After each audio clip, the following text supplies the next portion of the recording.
मोदी अमित शाह वहां बैठ के कुछ भी फैसला करते हैं, क्योंकि आपके कॉस्ट पे बिहार में बैठे हुए एक आदमी को बेचा जाता है कि जम्मू कश्मीर के अंदर 370 हटा दिया, वहां पर पीस आ गया। डल के पास तो जाकर जमीन खरीद सकता है कि 5 अगस्त 2019 को हमारे से हमारे जमीनों के हक छीन लिए। हमें मिला क्या? हमें मिले नशे की दुकानें, हमें मिली हमारी नौकरियां जो है उसके अंदर कम्पीट कर रहे हैं बाहर के लोगों के साथ, वो लेके जा रहे हैं लोग। हर बीजेपी का आदमी कुछ चीजें बोलेगा, वो कहेगा देखो कश्मीर में पत्थर नहीं चलता जी, पाकिस्तान को अपने घुटने टेका। जब ये सब वो बातें कहेगा ना, तो फिर मुड़ के अपने बच्चे की तरफ देखना और अपनी जेब की तरफ। क्या आपने तरक्की की है? ये आपको सिर्फ गलत चीज बेच रही है, क्योंकि ये आपको बेचो। राजा के नाम की यूनिवर्सिटी नहीं दी जहाँ के बच्चे पढ़ सके, यहाँ आप ज्ञान पाते। आपको महाराजा के नाम की छुट्टी दे दी। ट्रेन गई कश्मीर श्रीनगर, उसका सबसे बड़ी ट्रेजेडी तो जम्मू के साथ हुई। आपके पास यहाँ पे किसी भी इंडस्ट्री के पास कोई सब्सिडी नहीं है, बिजली और महंगी हो गई है। कल महबूबा मुफ्ती जो है कश्मीर प्रोटेस्ट कर रही थी और वहां पर जो तिरंगा झंडा था वो उल्टा नजर आया। G20 अगर आपको याद हो कश्मीर में हुआ था, ये सब लोग जाके डल के पास नाचे। जम्मू में सनासर लेक, मानसर लेक, ये सब लेक सब बिल्कुल खत्म हो गए, जमीन के साइड से घिसती जा रही है।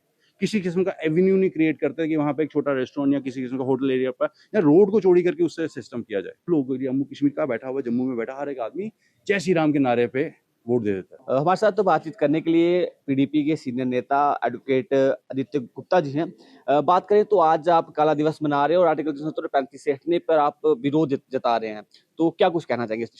हम प्रोटेस्ट करते हैं कि 4 अगस्त 2019 का स्टेटस वापस रिस्टोर किया जाए, क्योंकि 5 अगस्त 2019 को हमारे से हमारे ज़मीनों के हक छीन लिए गए, हमारे से हमारी नौकरियां छीन ली गई, हमसे हमारी ज़मीन के ऊपर रिसोर्सेज का हक छीना गया।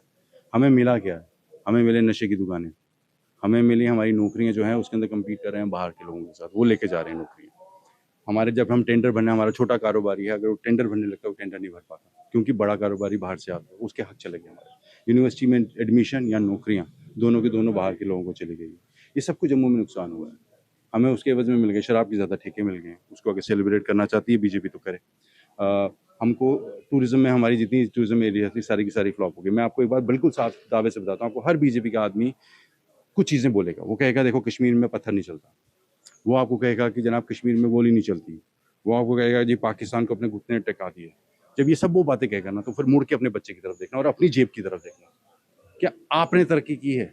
ये आपको सिर्फ गलत चीज बेच रही है, क्योंकि ये आपको बेच चुके हैं। ये आपकी एस्पिरेशंस को अपनी लीडरशिप के आगे नहीं बोल सकते। मोदी अमित शाह वहां बैठ के कुछ भी फैसला करते हैं, क्योंकि आपकी तर्ज पे, आपके आपके कॉस्ट पे बिहार में बैठे हुए एक आदमी को बेचा जाता है कि जम्मू कश्मीर के अंदर 370 हटा दिया, वहां पर पीस आ गया। डल के पास तो जाकर जमीन खरीद सकता है। जब ये बात कही जाती है कि डल के पास जाके तो जमीन खरीदो, जो आदमी खुद एक सिंगल BHK के रेंटेड प्रॉपर्टी में रह रहा है, उसको सपना बेचने के लिए कोशिश किया जाता है, इसलिए आर्टिकल 370 का बनाया जाता है। हाँ, अदरवाइज क्या था, एक हमारे पास हमारी जमीन के ऊपर हक था, और ये ऐसा वैसा हक नहीं था, ये वो हक था जो हमें महाराजा साहब ने दिया था। यही है ना बीजेपी जो कहती है महाराजा साहब का इज्जत नहीं करते, तो ये महाराजा साहब ने दिया था ना, स्टेट सब्जेक्ट लॉज महाराजा ने दिए थे, और इन्होंने वही महाराजा के स्टेट सब्जेक्ट लॉज को बंद कर दिया। और कंपनसेट आपको कैसे किया? लॉज लेके महाराजा के नाम पे आपको छुट्टी, यूनिवर्सिटी नहीं दी आपको, महाराजा के नाम की यूनिवर्सिटी नहीं दी जहां आपके बच्चे पढ़ सकें, यहाँ आप ज्ञान पा सकें, आपको महाराजा के नाम की छुट्टी दे दी है। यही आपकी छोटी को सोच को छोटी करके छोटी डिजायर को करते हैं और इस तरीके से आपको बेचते हैं। बिल्कुल, पर अगर बीजेपी की बात करें तो वो कहती है कि बड़े विकास कार्य दादा सिंह तरने के बाद जम्मू कश्मीर में लगातार हम लोग अलग अलग चीजों में और एक कह सकते हैं कि पीसफुल माहौल जो है कश्मीर कैसे किस तरह क्योंकि जब आप बीजेपी की बात करते हो तो बीजेपी होलिस्टिकली जम्मू डिवीजन के अंदर जो जम्मू का हिंदी हार्टलैंड है उसको कवर करती है, और वहीं से MLA आते हैं। तो जब ये लोग ये सब कुछ बोलते हैं तो आप इनसे पूछने वाली बात है कि जनाब आप ये बताओ कि आपके जो चीज़ें आपने बेच रहे हो, जो आप कहते हो ट्रेन गई कश्मीर श्रीनगर, उसका सबसे बड़ी ट्रेजेडी तो जम्मू के साथ हुई। इतना नुकसान हमको कटरा तक ट्रेन जाने का नहीं हुआ जितना हमको जब श्रीनगर गई है, क्योंकि आप पूरे स्ट्रेट जाता है। आपके पास यहाँ पे किसी भी इंडस्ट्री के पास कोई सब्सिडी नहीं है, बिजली और महंगी हो गई है। जब ये सब कुछ हो रहा है तो आपने दिया क्या है जम्मू के लोगों को? मुझे पता, मेरे को सिर्फ आप जब ये बोलते हैं चीजें, आप उन चीजों में इनको पूछिए कि आपने जम्मू सेंट्रिक टूरिज्म में, आप मुझे पूछिए टूरिज्म के लिए आपने क्या किया। आज चीफ मिनिस्टर के पास टूरिज्म डिपार्टमेंट, उससे पहले LG के पास है। G20 अगर आपको याद हो कश्मीरी में हुआ था, ये सब लोग जाके डल के पास नाचे थे। जम्मू में सनासर लेक, मानसर लेक, ये सब लेक सब बिल्कुल खत्म हो गए, जमीन के साइड से घिसती जा रही है। किसी किस्म का एवेन्यू नहीं क्रिएट करते कि वहां पे एक छोटा रेस्टोरेंट या किसी किस्म का होटल एरिया पर या रोड को चौड़ी करके उससे सिस्टम किया जाए। उस जगह को कंप्लीट निगलेक्ट दिया जाता है, क्योंकि आप लोग जम्मू कश्मीर का बैठा हुआ, जम्मू में बैठा हर एक आदमी जय श्री राम के नारे पे वोट दे देता है, मोदी जी के नाम पे नारे देता है। मैं आपको दो चीजें बताता हूँ।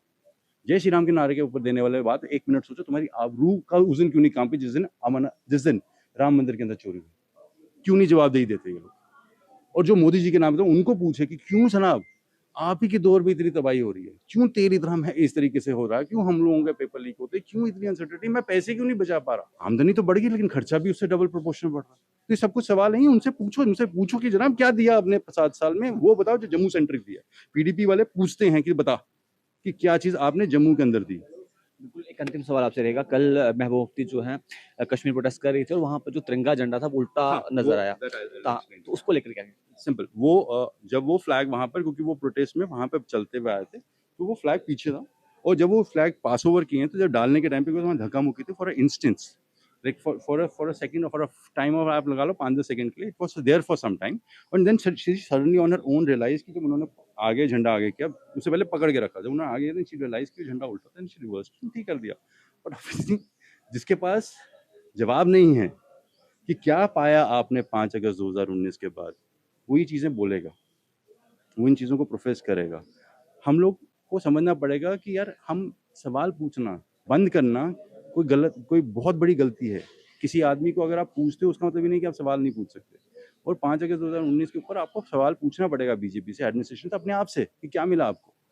कुछ भी नहीं मिला, तो इसलिए वो प्रोटेस्ट होता है झंडे के ऊपर। वो झंडा for a few time, for some time वो ऐसा था, और इट वाज करेक्टेड, और उसी वक्त किया था। आई थिंक उसके बाद उन्होंने बैठ के भी प्रेस कॉन्फ्रेंस की, तब भी झंडा सीधा ही था, ऐसा कुछ नहीं था। It is just obviously you have to create sensationalise this, तो वो उन्होंने किया। हमारे साथ बातचीत करने के लिए एडवोकेट आदित्य गुप्ता जी थे और जिन्होंने विस्तार में बताया कि किस तरह से जो है आज ब्लैक डे मनाया जाए। और कहीं ना कहीं बात करें तो 2070 और 35 को एक 35 का विरोध करते हुए जो है पीडीपी जो है आज ब्लैक डे मना रही है। अपडेट टू रूट्स लाइक तो फॉलो जरूर करें। धन्यवाद।